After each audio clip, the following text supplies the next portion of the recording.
இயேசுவிலே சகோதர சகோதரிகளே, பொது காலத்தினுடைய 14ஆம் ஞாயிறு வழிபாட்டத்திற்கு உங்கள் அனைவரையும் அன்போடும் பாசத்தோடும் நான் வரவேற்கின்றேன். மனித வாழ்க்கையில் அதிகமான செயல்களை செய்யக்கூடிய மனிதர்களும் இருக்கிறார்கள். மனிதனுக்கு பயனற்றவை என சொல்லுகிற அந்த செயல்களையும் செய்யக்கூடிய மனிதர்களும் இருக்கிறார்கள். இன்னும் ஒரு சில மனிதர்கள் வியப்புக்குரிய செயல்களை எல்லாம் செய்துவிட்டு அவருடைய பெயர்கள் எங்கேயும் இடம்பெறாமல் இருக்கக்கூடிய சூழ்நிலை நாம் பார்த்து கொண்டே இருக்கிறோம்.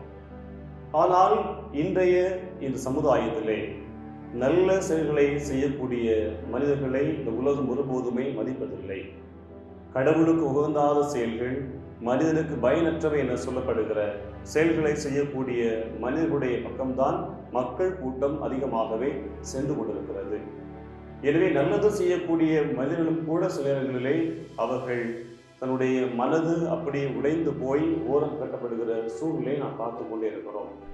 நல்ல செயல்களை செய்யக்கூடிய மனிதர்கள் நிராகரிக்கப்படுவது, புறக்கணிக்கப்படுவது இன்று நம்முடைய கண்களால் நாம் பார்க்கக்கூடிய செயல்களாகவே இருந்து கொண்டே இருக்கிறது. இப்படிப்பட்ட ஒரு சூழ்நிலையை தான் இன்றைய நாளிலே நாம் வாசிக்க கேட்ட இந்த இறை வார்த்தைகளை நாம் பார்க்கிறோம். ஆண்டவர் இயேசு மக்களால் புறக்கணிக்கப்படுகிறார், மக்களால் நிராகரிக்கப்படுகிறார். ஏன் ஆண்டவர் இயேசு நிராகரிக்கப்பட வேண்டும்? நல்ல செயல்களை செய்வதால் அல்லது செய்ததால் அவருக்கு நாம் கொடுக்கிற தண்டனையா என்று பல இடங்கள் நமக்கு சிந்திக்க தோன்றுகிறது. இயேசுவில் அன்புக்குரிய சகோதர சகோதரிகளை, ஆண்டவர் இயேசுடைய வாழ்க்கைகளை நாம் பார்க்கிற போது எல்லா இடங்களிலும் ஆண்டவர் இயேசு பல பணிகளை ஆண்டவர் இயேசு செய்திருக்கிறார்.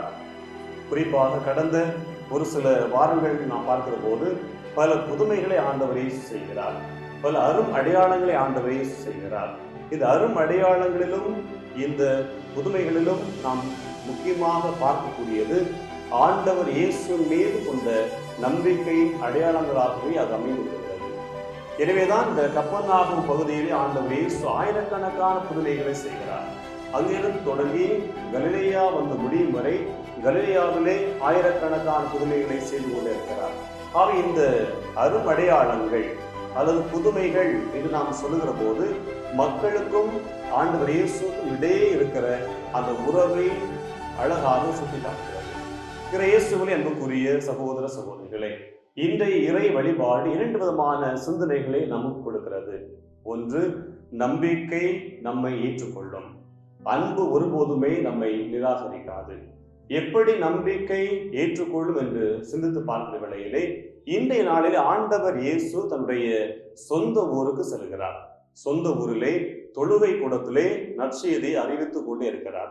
பொதுவாகவே நம்முடைய சொந்த ஊர், சொந்த பாசம், சொந்த உறவுகள் என்று சொல்லுகிற போது நம்மை அறியாமலே ஒரு உணர்வு நம்மிடையே தோன்றுகிறது. அந்த உணர்வுகளோடு தான் ஆண்டவர் இயேசு தன்னுடைய சொந்த ஊருக்கு செல்கிற வேளையிலே தன்னுடைய சொந்த ஊர் மக்களால் ஆண்டவர் இயேசு நிராகரிக்கப்படுகிறார். பல இடங்களிலே ஆண்டவர் இயேசுடைய வார்த்தைக்காக, ஆண்டவர் இயேசுடைய இறை பிரசன்னத்திற்காக பல மக்கள் கூட்டம் கூட்டமாக ஆண்டவர் இயேசுக்கு பின்னால் செல்லுகிற ஒரு சூழ்நிலையும் நற்செய்திகளிலே பார்க்கிறோம். ஆனால் அதற்கு புறம்பாக இன்றைய நாளிலே இந்த மக்கள், சொந்த ஊர் மக்கள் ஆண்டவர் இயேசு நிராகரிக்கிறார்கள். இது முதல் காரணம், இந்த ஆண்டவர் இயேசு மீது அவர்கள் கொள்ளாத நம்பிக்கை தான் காரணமாக இருக்கிறது. எந்த ஒரு மனிதர் ஒருவிடத்திலே நம்பிக்கையோடு இருக்கிறாரோ, நம்பிக்கை வைக்கிறாரோ, அவர் சொல்வதையெல்லாம் நாம் கேட்கக்கூடிய ஒரு மனநிலை நம்மிடையே உருவாகிறது. எப்பொழுது நம்பிக்கை இல்லாமல் இருக்கிறதோ அப்போது எதை சொன்னாலும், உண்மையை சொன்னாலும் கூட அதை நாம் நம்ப முடியாத ஒரு மனநிலை நம்மிடையே உருவாகிறது. இதைத்தான் இன்றைய முதல் வாசகத்திலே நாம் பார்க்கிறோம். எசேக்கியேல் இறைவாக்கினர், எசேக்கியா புத்தகம் 2ஆம் அதிகாரம் 2 முதல் 5 வரை உள்ள இறை வார்த்தையிலே கடவுள் எசேக்கியேல் இறைவாக்கினரை மக்களுக்கு இறைப்பணி செய்வதற்காக அனுப்புகிறார்.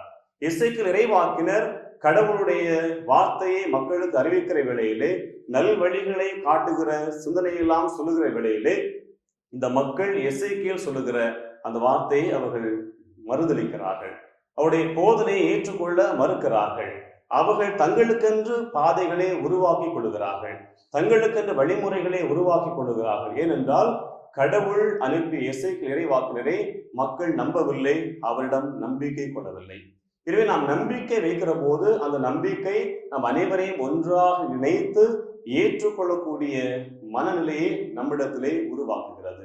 இயேசுவிலே அன்புக்குரிய சகோதர சகோதரிகளே, இரண்டாவது நாம் பார்க்கிற போது அன்பு ஒருபோதுமே நிராகரிக்காது.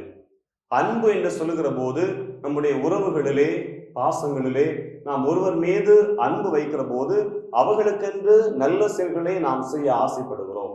ஏதாவது ஒன்றை செய்ய வேண்டும் என்று நம்முடைய மனம் ஒவ்வொரு நாளுமே தூண்டிக் கொண்டே இருக்கிறது.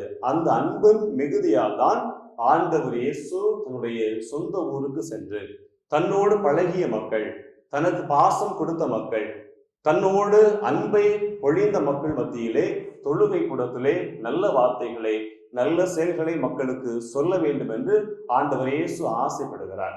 இந்த ஆசையில் அப்படி என்ன தவறு இருக்கிறது? ஆனால் இது அன்பை புரிந்து கொள்ளாத மக்கள், பரிசேயர்கள், சதுசேயர்கள், யூத தலைவர்கள் என அவர்களைப் போல அந்த சொந்த ஊர் மக்களும் ஆண்டவர் இயேசு அவருடைய போதனைகளை ஏற்றுக்கொள்ள மறுக்கிறார்கள். இவன் எங்கிருந்து வந்தவன்? அப்படி இவனுக்கு என்ன தெரியும்?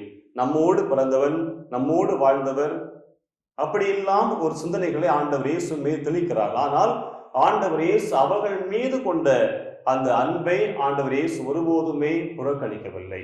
ஆக இந்த அன்புதான் ஒரு மனிதரை முழுமையாக ஆண்டவரிடத்திலே கொண்டு செல்கிறது. திருத்தந்தை பிரான்சிஸ் அழகாக சொல்கிறார், நமக்கு தெரிந்தவர்கள், நம்முடைய உறவுகள், தந்தை, தாய், சகோதர சகோதரிகள், அவர்கள் மீது நாம் கொள்ளுகிற அந்த அன்பின் மிகுதியால் பலவற்றை நாம் செய்ய ஆசைப்படுகிறோம், பலவற்றை நாம் செய்து கொண்டிருக்கிறோம். ஆனால் அந்த அன்பு நிராகரிக்கப்படுகிற போது நீங்கள் ஒருபோதும் கவலைப்படாதீர்கள். ஏனென்றால் அந்த அன்பை அவர்கள் புரிந்து கொள்ள வேண்டிய ஒரு கால சூழ்நிலை கட்டாயம் வரும் என்று கூறுகிறார். ஆக நாம் ஒருவரை அன்பு செய்கிற போது அவர்களுக்கு நல்லது செய்ய வேண்டும் என்று நாம் ஆசைப்படுகிறோம். ஆனால் அந்த அன்பு நிராகரிக்கப்படுகிற போது அப்படியே நாம் பின்வாங்குகிறோம். ஆனால் ஆண்டவர் இயேசுவை அவர்கள் புறக்கணித்த வேளையிலும், அவர் நிராகரிக்கப்பட்ட வேளையிலும் ஆண்டவர் இயேசு ஒருபோதுமே பின்வாங்கவில்லை. மாறாக எந்த நோக்கத்திற்காக ஆண்டவர் இயேசு அனுப்பப்பட்டாரோ, எதை செய்ய வேண்டும் என்று கடவுள் அவரை அனுப்பினாரோ அந்த பணியை எதிர்ப்புகள் மத்தியிலும், போராட்டங்கள் மத்தியிலும், நிராகரிப்பின் மத்தியிலும் ஆண்டவர் இயேசு அந்த மக்களுக்கு தன்னுடைய பணியை அவர் செய்து கொண்டே இருக்கிறார். இயேசுவிலே அன்புக்குரிய சகோதர சகோதரிகளை, இந்த நம்பிக்கை நம்மை ஏற்றுக்கொள்ளும், அன்பு நம் அனைவரையும் ஒன்றாக இணைக்கும். நம்முடைய அன்றாட வாழ்க்கை சூழலை நாம் சிந்தித்து பார்ப்போம். இன்றைய காலகட்டங்களிலே ஒருவர் மீது நாம் கொள்ளுகிற அந்த நம்பிக்கை நாளடைவிலே குறைந்து கொண்டே வருகிறது. ஏன் நான் நம்ப வேண்டும்? ஏன் நான் நம்பிக்கை கொள்ள வேண்டும்? அதனால் எனக்கு என்ன கிடைக்க போகிறது என்ற ஒரு மனநிலை தான் நம்முடைய உள்ளத்தை முழுமையாக சூழ்ந்து கொண்டே இருக்கிறது. ஆகவே நாம் நம்பிக்கையை முழுமையாக ஆண்டவரிடம் வைப்போம். நாம் வாழுகிற இந்த சூழல்கள், நம்முடைய குடும்ப உறவுகள் வைப்போம். நம்பிக்கை நம்மை ஏற்றுக்கொள்ளும். அன்பு வைப்போம். அன்பின் மிகுதியால் நாம் நல்லவற்றை செய்வோம். அன்பு ஒருபோதுமே நம்மை நிராகரிக்காது என்ற சிந்தனையோடு நாம் வாழ்வோம். நம்பிக்கையில், அன்பில் நாம் நிலைத்திருக்கிற போது நல்ல காரியங்களை யார் நிராகரித்தாலும் அதை தாண்டி நாம் செய்யலாம் இந்த நம்பிக்கையோடு இந்த வழியிலே இணைந்து நாம் கொண்டாடுவோம். ஆண்டவர் நம் அனைவரையும் விரைவாக ஆசீர்வதிப்பார். ஆமென்.